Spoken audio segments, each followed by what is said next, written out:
अस्सलामु अलैकुम वरहमतुल्लाहि वबरकातुहू। औज़ु बिल्लाहि मिनश शैतानिर रजीम। बिस्मिल्लाहिर रहमानिर रहीम। आजच्या या कार्यक्रमाचे प्रमुख पाहुणे नगराध्यक्ष माननीय विकासदाई घोरपड़े, हमारे स्कूल के वाइस प्रेसिडेंट शाहबूब गोरे, मेरे दोस्त हमारे साथी साकिब गोरे, हमारे स्कूल के headmaster Wahab sir, senior teacher Nikhat miss और दीगर स्टाफ और बच्चों और आए हुए बच्चों के पेरेंट्स। हमारे स्कूल का एक सिलसिला रहा है। 15 साल से हम लोग ये प्रोग्राम को आगाज़ दे रहे हैं। क्या हर बद्दापुर गांव में 4 हाई स्कूल है। चारों हाई स्कूल में जो भी टॉपर बच्चे आते हैं उनको हम लोग यहाँ पे बुला के उनकी हौसला अफजाई करते हैं, उनका इस्तेकबाल करते हैं और जो गरीब बच्चे रहते हैं उनको नोटबुक्स और बुक्स डिस्ट्रीब्यूट करते हैं। ये सिलसिला हमारा 15 सालों से चल रहा है। सिर्फ हमारा कोविड के पीरियड में 2 साल हम उस प्रोग्राम को पोस्टपोन किए थे, लेकिन उसके बाद हमारा ये कंटिन्यू प्रोग्राम चालू है। हमारे स्कूल का जो आगाज़ है, एक्चुअली पहले हमारे पास सिर्फ 18 तक जिला परिषद स्कूल थी जिसमें 1 से 7वीं तक पढ़ाया जाता था। लेकिन हमारे जो बुजुर्ग थे, हमारे जो बड़े भाई लोग थे, उन्होंने कुछ एक सोचा कि हमारे बच्चे 8वीं 9वीं 10वीं के लिए कल्याण तक जाते हैं पढ़ने के लिए, उनका वो सफ़र कम होना चाहिए।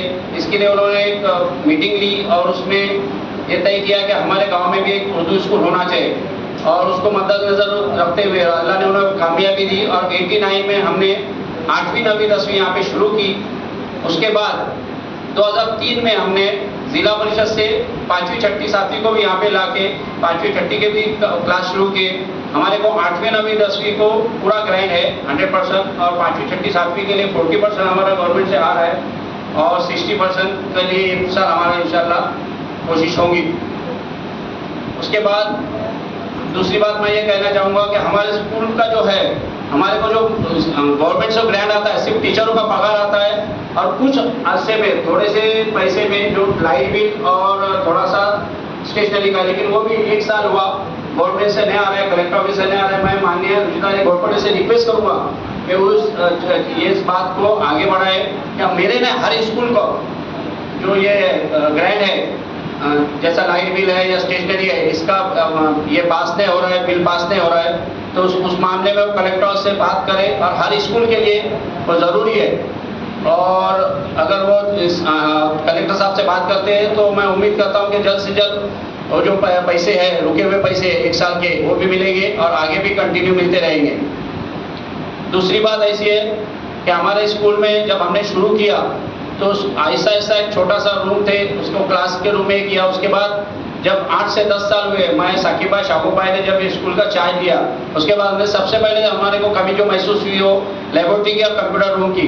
तो हमारे पास एक पिछला रूम पड़ा हुआ था, उस रूम को हमने उसको रिपेयर करके बनाया और वहाँ पे एक लेबोरेटरी शुरू की। माननीय कार्य सम्राट आमदार माननीय किशन कटोरे साहब उस हॉल के ओपनिंग के लिए आए थे और उन्होंने जब वो चीज़ देखी तो उनको एक चीज़ की कमी महसूस हुई कि उस रूम में कंप्यूटर उनको नहीं दिखे। तो उन्होंने इमीडिएटली वहाँ पे अनाउंस किया और 5 लाख के मैं कंप्यूटर आमदार जी से देता, और सिर्फ अनाउंस नहीं किया तो 1 महीने के अंदर मेरे स्कूल को वो 5 लाख के कंप्यूटर मिल गए। मैं इस बात को कभी भी नहीं भूल सकता हूँ। दूसरे आमदार हमारे नैनेश्वर माते सर ने हमको प्रोजेक्टर दिया, उसके बाद अभी सोलर लाइट सिस्टम का भी हमको ये किया है, मैं इस बात को भी दोहराना चाहूँगा। उसके बाद बच्चों से भी मैं रिक्वेस्ट करूँगा कि अपने पढ़ाई पे ध्यान दें। आजकल का जो दौर चल रहा है वो पढ़ाई का दौर चल रहा है, एजुकेशन का दौर चल रहा है। एजुकेशन मस्ट है, एजुकेशन के बगैर तुम किधर भी आगे नहीं बढ़ सकते, कोई भी फील्ड में आगे नहीं बढ़ सकते। अगर तुमको तुम्हारा बिजनेस भी करना है तो भी तुमको एजुकेशन ज़रूरी है, सर्विस को तो ज़रूरी है, लेकिन अगर तुमको खुद का बिजनेस भी कुछ शुरू करना है तो उसके लिए एजुकेशन ज़रूरी है। मैं आए हुए तमाम जो बच्चे 10वीं पास के, उनका तहे दिल से उनका इस्तेकबाल करता हूँ, उनको मुबारकबाद पेश करता हूँ। आलेल्या सर्व मुलांचे हार्दिक स्वागत आणि त्यांना शुभेच्छा आणि पुढील वाटचालीसाठी त्यांना शुभेच्छा देतो। दूसरी बात ऐसी है कि हमारा जो इस्लाम है बहुत सीधा साधा इस्लाम है का धर्म है, जिसमें जो कुरान उतारा गया, जैसा बाइबल है, रामायण है, महाभारत है, जो भी चीज़ है, वो जो चीज़ें आई है ऊपर से वो सबके लिए आई है, पूरे इंसानियत के लिए आई है, किसी पर्टिकुलर मजहब के लिए नहीं आई है। जैसा कुरान भी जो हमारा उतारा गया है वो रब्बुल मुस्लिमीन है, रब्बुल आलमीन है, पूरे आलम के लिए, उसमें उसके जो शिक्षा है, हमारे हुजूर जो आए थे मोहम्मद सल्लल्लाहु अलैहि वसल्लम, वो भी पूरे इंसानियत के लिए रब्बुल आलमीन थे और रब्बुल मुस्लिमीन नहीं थे। उनके कुछ संदेश बहुत अच्छे थे, जो टिपिकल मैं 2-3 पॉइंट बताना चाहूँगा कि उन्होंने सबसे पहला ये बात की है कि अगर तुम्हारा पड़ोसी भूखा है, पड़ोसी क्या है, उन्होंने किसी जात धर्म का उसमें उल्लेख नहीं किया, तुम्हारा पड़ोसी अगर भूखा है तो तुम्हारे घर में पका हुआ अनाज खाने का तुमको अधिकार नहीं है। और पड़ोसी का मतलब सिर्फ एक घर नहीं है, तो कम से कम 40 घर के आजू बाजू, अपने घर के आजू बाजू 40 घर जो है वो तुम्हारे पड़ोसी में गिने जाते हैं। अगर पड़ोसी तुम्हारा भूखा है तो पहले तुम उनको अपना इसमें से आधा अनाज खिलाओ, उसके बाद तुम घर में खाओ। अगर पड़ोसी को तुम तकलीफ दोगे तो तुम हम में से नहीं हो। तुम्हारा पड़ोसी अगर तुम्हारे से परेशान है तो तुम हम में से नहीं हो, तुम मुसलमान नहीं हो। तुम्हारे पड़ोसी को तुम बिल्कुल तकलीफ मत दो, तुम्हारे पड़ोसी के साथ तुम अच्छे से व्यवहार करो। इसमें हमेशा उन्होंने जो कहा है वो पड़ोसी का है, ना कि ये कहा है कि हिंदू मुस्लिम सिख ईसाई कुछ नहीं कहा है, पड़ोसी का है। पड़ोसी इसका मतलब कोई भी आ सकता है उसमें, ये बात हमेशा ध्यान रखना चाहिए।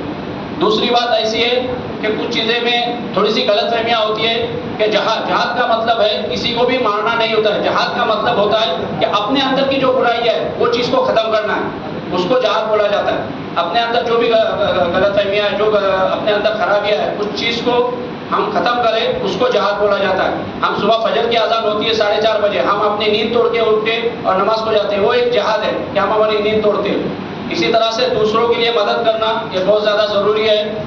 आएगा हमें इस बात को हमेशा हर एक ने ध्यान रखना चाहिए। और इतना ही कह के कि वो प्रोग्राम थोड़ा सा जल्दी करना है, मैडम को भी जाना है, इतना कह के मैं 2 लफ्ज़ खत्म करता हूँ। अस्सलाम वालेकुम।